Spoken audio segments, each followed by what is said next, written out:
ጤና ይስጥልኝ። በጣም አመሰግናለሁ። ከመነሻው መልእክቴንም አስተላልፈው በድካምና በጉንፋን ጫና ስር ሁኜ ስለሆነ አንዳንድ ምቾት የሚነሱ ነገሮች ቢፈጠሩ ወይ ቢታዩ ከወዲሁ ይቅርታ ጠይቃለሁ። እጅግ በጣም አመሰግናለሁ። መልእክቴን በሚከተሉ አኳኋን በጽሁፍ አቀርባለሁ። ለአብሮነት ኢትዮጵያ ጊዜያዊ አስተባባሪ ኮሚቴ በቅድሚያ በዚህ ዝግጅት ላይ ስለጋበዛችሁን በጓዶችና በትግላችን ደጋፊዎች ስም አመሰግናለሁ። የአብይ አህመድን አገዛዝ ለመታገል እንድንገደድ ያደረገን ራሱ ግለሰቡና እርሱ የመሰረተው የግድያ የዝርፊያና የዘር ፍጅት መዋቅር ነው። የአማራ ህዝብ መንግስትነትን አሳምሮ የሚያውቅ ለመንግስትነት መጽናትም የሚዋደቅ የነጻነትን ጥቅምና ዋጋ በሚገባ የሚረዳ ህዝብ ነው። በዚህ መንግስትነትን በሚያውቅ ህዝብ ላይ ጊዜና ሁኔታ ተገጣጥሞለት የመንግስት መሪ የሆነው አብይ አህመድ ግን መንግስታዊ ስልጣንን ህዝብን በዘሩ ለመግደልና ለማፈናቀል የዘር ፍጅት ለመፈጸሚያነት አዋለው። ተንበርከኩልኝና እኔ ልግዛችሁ ማለት የየትኛውም አምባገነን ባህሪ ነው። የአብይ የሚለየው ልግደላችሁና ሙቱልኝ፣ ይህንንም ሳደርግ ዝም ብላችሁ ተገደሉልኝ፣ በዘር መርጨት ፈጃችሁማ ትከላከሉኝ ብሎ መነሳቱ ነው። የአማራ ህዝብ ደግሞ አንተ ገዳይ እኛ ሟች አንሆንም ብሎ ብረቱን አንስቷል። ይህ የመጨረሻው ውሳኔ ነው። ከዚያ በፊት ህዝባችን የደም መፋሰስ ሳይመጣ የአብይ አህመድ አገዛዝ የአማራ ህዝብ ላይ የሚያደርሰው በደልና መፈናቀል፣ ጥቃትና ክፋት እንዲያቆም በሁሉም የክልሉ ዋና ዋና ከተሞች በሰልፍ ጠይቋል። በወቅቱ ህዝቡ በሰላማዊ ሰልፍ ጭምር አትግደሉኝና አታፈናቅሉኝ ብሎ ሲማጸን ራሱ አብይ የሰጠው መልስ እናንተ ጩኸታሞች የሚል ነበር። ቆይቶም የአማራን ህዝብ በብዙ ጸያፍ ቃላት መዝለፍ ጀመረ። ለተነሳ ሰላማዊ ጥያቄ ሁሉ ህዝብን መዝለፍ ሳይበቃው ጠመንጃህን ብቻ ሳይሆን ቀበቶህንም አስፈትቻን በረክካለሁ ብሎ ዘመተ።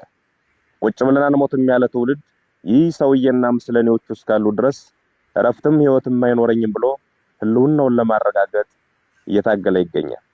ወዳጆቻችን እንዲያስታውሱት ጠላት ደግሞ እንዲገባው መግለጽ የሚያስፈልገኝ አንድ ነገር አለ። የአማራ ህዝብ ወደዚህ አይነት መራራ ትግል ውስጥ የገባው መሮት ብቻ አይደለም፣ የሰላም መንገዶች ሁሉ ተዘግተውበት እንጂ። የታመመ አዲስ አበባ ሄጄ ልታከም ቢል ተደብድቦ ይመለሳል። በተለያዩ የሀገሪቱ ክፍሎች ያለን አማራ እየገደሉ የተረፈውን አፈናቀሉት። በአንድ ወቅት የተባበሩት መንግስታት ድርጅት እንዳለው በ11 የአማራ ክልል ዞኖች ውስጥ 11 የተፈናቃይ መጠለያዎች ተፈጠሩ። እነዚህን ተፈናቃዮች የደቡብ የኦሮሞ ወይም የቤንሻንጉል ህዝብ ያፈናቀላቸውና ውጡልኝ ያላቸው አይደሉም። ገድሎ የተረፉትንም ነቅሎ ያፈናቀላቸው የአብይ አህመድና የሽመልስ አብዲሳ አገዛዝ የሻርሊ ሐሰን ተላላኪያዊ መዋቅርና ስራ ነው። የአማራን ህዝብ አፈናቅለው ብቻ አልበቃቸውም። በቀይም መጠን እንገላለን፣ አትግደሉኝ፣ አታፈናቅሉኝ ብሎ በየከተማው በየአደባባዩ ተሰለፈ። ህዝባችን ለጠየቃቸው ጥያቄዎች ሁሉ የሚሰጠው ምላሽ ግድያና ጥቃት ሲሆን አሁንስ በዛ በሚል ውሳኔ እርምጃውን ከሰልፍ ወደ ሰይፍ አሳድጓል። ይህንን ሰይፍ ወደ አፎቶ የምንመልሰው አብይ አህመድና ግብረ አበሮቹ የአማራ ህዝብ የሚገድሉበት ክንድ ሲሰባበር ነው ብሎም ወሰነ። የአማራ ህዝብ አንገት ደፍቶ እንዲኖር የሚፈልግ ኃይል ሁሉ መጀመሪያ እርሱ ራሱ ይደፋል ወይም ይደፋል ብሎ አፈሙዙን ወደ ጥላቶቹ አዙሯል። እናም ሰላም ይምጣ የሚለውን አጀንዳ የአማራ ህዝብ ገና ከማለዳው ሲጠይቀው የነበርና ጥቅሜና ፍላጎቴም የሚከበረው በዚህ መንገድ ብቻ ነው ብሎ የሚያምን እንጂ ፈልጎት ወደ ውጊያ የገባ አይደለም። ተገዶ የገባበትን የትግል እያካሄደ ያለው ሰላምን ለማጽናትና ለማምጣት በሚወዳት ሀገር ውስጥ በሰላምና ከሚወዳቸው ኢትዮጵያውያን ወገኖቹ ጋር እንደ ልማዱ በትብብርና በህብረት ለመኖር ነው። ሰላም ስትራቴጂካዊ ግባችን ነው። የትግላችን ግብም ህልውናችን በዘላቂነት ማረጋገጥና ሰላምን ማምጣት ነው። ሰላም ይምጣ፣ ጦርነት ይብቃ ማለት የጦርነት ጠማቂዎች ገለል ሊበሉ፣ የጦር ወንጀለኞች ለፍርድ ይቅረቡ ማለትም ነው። የአማራ ህዝብም ሆነ የመላ ኢትዮጵያውያን ጠላትና በፈረቃም በጅምላም እየገደለ ሰላም የነሳን ሐኪሙም ወዛደሩም ነጋዴውም አርሶ አደሩም ሰርተው እንዳይኖሩ ያደረገው የአብይ አህመድ ገዳይ መንፈስ ነው። ይህ ገዳይ መንፈስ ሰላምን አይፈቅድም።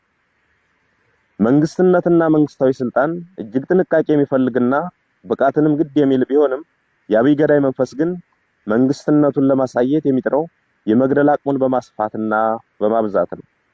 መንግስትነት የማህበረሰብን ችግር ለመፍታት ምን ሰራው፣ ምንስ መስራት ይኖርብኛል የሚል መሰረታዊ ጽንሰ ሐሳብን ማዕከል ያደረገ ቢሆንም የአብይ አህመድ ገዳይ መንፈስ ግን ሲያሰላ የሚውለው ስንት እናት ገደሉ፣ ስንት ህፃን አረዱ፣ ስንት ሴት ስደፈሩ እያለ ነው። የአገር ልማት አቁሜ በ10 ቢሊዮን ዶላር እዋጋለሁ፣ ሺህ ዓመት እዋጋለሁ ሲል ያልሰማው ኢትዮጵያዊ የለም። ይህ ገዳይ መንፈስ አሁን ወይም የአማራ ህዝብ አስገዳጅ ሁኔታ ውስጥ ገብቶ ትጥቅ ትግል ማድረግ ከጀመረ ጊዜ አንስቶ የመጣ አይደለም። ገና ስልጣን ከያዘበት ሰሞን ጀምሮ ሲናገረው የነበረ ሆኖም በብዙ ተስፈኛ እምነቶች ምክንያት የተሸፈነለት የሚያንቀሸቅሽ ደም የመፍሰስ ግብና ግብር የነበረው ሰው ነው።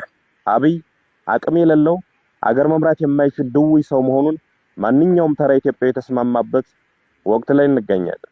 የአብይ አቅም ህፃን መግደልና ሴትን መድፈር ነው። የአብይ አቅም ቤተመንግስት ቁጭ ብሎ ከ500 እና 800 ኪሎ ሜትር ላይ ሰው አልባ ድሮን በመተኮስ አራስ መግደል፣ መምህርና ተማሪ መጨፍጨፍ ነው።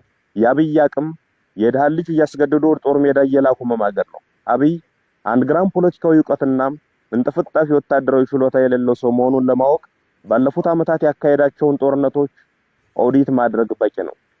አንድም ጦርነት ያላሸነፈ ብቻ ሳይሆን ደግሞም ማሸነፍ የማይችል አቅመቢስና አገር ጠል ሰው ነው። የአብይ አቅምና ችሎታ ኢትዮጵያን እየዘረፈ በውጭ ሀገር ፎቅ መደርደር ነው። የአብይ አቅም በቴሌቪዥን እየቀረቡ ድርድር ውሸት ማውራት ነው። አብይ ችሎታ የለውም ማለት ግን ጭካኔ የለውም ማለት አይደለም። ጭካኔውን ልጆቻቸው በወታደሮች እንዲደፈሩ ትዕዛዝ ሲሰጥ የሰሙ እናቶች፣ ወንድሟ አጠገቧ ሲረሽን ያስተዋለች፣ በድሮን ሙሉ ቤተሰቡን ያጣ ቤተዘመድ፣ በመድፍ ቤተክርስቲያኑና መስጂዱ የወደመበት ምዕመን ብቻ ሳይሆን የትኛውም የገጠርና የከተማ ሰው አይቶታል። ይህ ሰውዬ የሚመራው አገዛዝና ለእርሱ ታዛዥ ሆነው የተሰየሙ የሰላም ጸሮችን ሁሉ መመንጠርና የጋራ ሀገር እውነተኛ እኩልነትና ነጻነት የሰፈነበት ኢትዮጵያን መፍጠር፣ አንዱ ገዳይ ሌላው ሟች ሳይሆን ሁላችንም ነዋሪ የምንሆንባትን ሀገር መመስረት የዚህ ትውልድ ታሪካዊ ኃላፊነት ሆኗል። የአማራ ሕዝብ ይህንን ትግል የሚያደርገው ጦርነትን ለማቆምና ሰላምን ለማምጣት እውነተኛ ፍትህ በማስፈን የእልቂትን ምዕራፍ ለመቋጨት ነው። የአብይ አቅም መግደል ነውና የመግደያ በትሮቹን አስጥሎ ህዝብ በሌሊትም በተኛበት ቀንም በዋለበት እገደላለሁ የማይልበትን ሁኔታ ለመፍጠር ነው። በዚህ አገዛዝ ያልተገደለና ያልተበደለ ህዝብ የለም ብለን እናምናለን። ከዚህ በኋላ ባለችው ኢትዮጵያ ውስጥም አንዱ ተንበርካኪ ሌላው አንበርካኪ የሚሆንበት መንገድ መኖር የለበትም ብለንም እናምናለን። ሰዎችም በሙያቸው፣ በማንነታቸው፣ በሃይማኖታቸውም፣ በጾታቸውም በፈረቃና በተናጠል የሚገድለው የሚያስረውና የሚያፈናቅለው የአብይ አህመድና የምስለኔዎቹ ስብስብ በስልጣን ላይ እስካለ ድረስም የትኛውም ህዝብ ሰላም ያገኛል ማለት አይቻልም። እንደዛም አናምንም። በመሆኑም የጎንዮሽ አለመግባባቶችን እየፈታን ዋናው የሰላማችን ጦት ዘበኛ የሆነውን አገዛዝ ለማስወገድ በሁሉም አይነት መንገድ መናበብና መነጋገር ያለብን ወቅት ላይ እንደምንገኝ ማስታወስ ያስፈልገናል። ይህ ግለሰብና ሎሌዎቹ አገሪቱን ይጠሏታል። የእያንዳንዳችንን ህይወት ማሳጣት ሲያቅታቸው አገር አሳጥተውን እነርሱ ወዳዘጋጁት አገር መፈርጠጣቸው አይቀርም። ያ ከመሆኑ በፊት የአንዳችን ቁስል ለሌላችን ህመም ሆኖ አንዳችን ለሌላችን ደራሽ ሆነን ተባብረን ይህን አገዛዝ ለማስወገድ መናበብና የጋራ ግንባር ለመፍጠር መሽኮርመም የለብንም። የኢትዮጵያን ፖለቲካ ኃይሎች ገድዬ አሰሬና ከፋፍዬ ጨርሻለሁ የሚለውን የአብይ አህመድን እብሪት በመተባበርና በመነጋገር አንድ ሀገርና አንድ የጋራ ጠላት አለን በሚል መንፈስ በመረባረብ ማሳየት መታገል ይኖርብናል። አብሮነታችን መጀመር ያለበትም ከዚህ ነው። የጋራ ሀገር የጋራ ጠላት አለን፣ በጋራ መታገልም ይገባናል ብለን ማመን። ይህንን ስናደርግ ሰላምንም እናመጣለን፣ ጦርነትም ያበቃል። አዲስ ትውልድ፣ አዲስ አስተሳሰብ፣ አዲስ ተስፋ፣ ክፋት ለማንም በጎነት ለሁሉም። አመሰግናለሁ። በጣም እናመሰግናለን።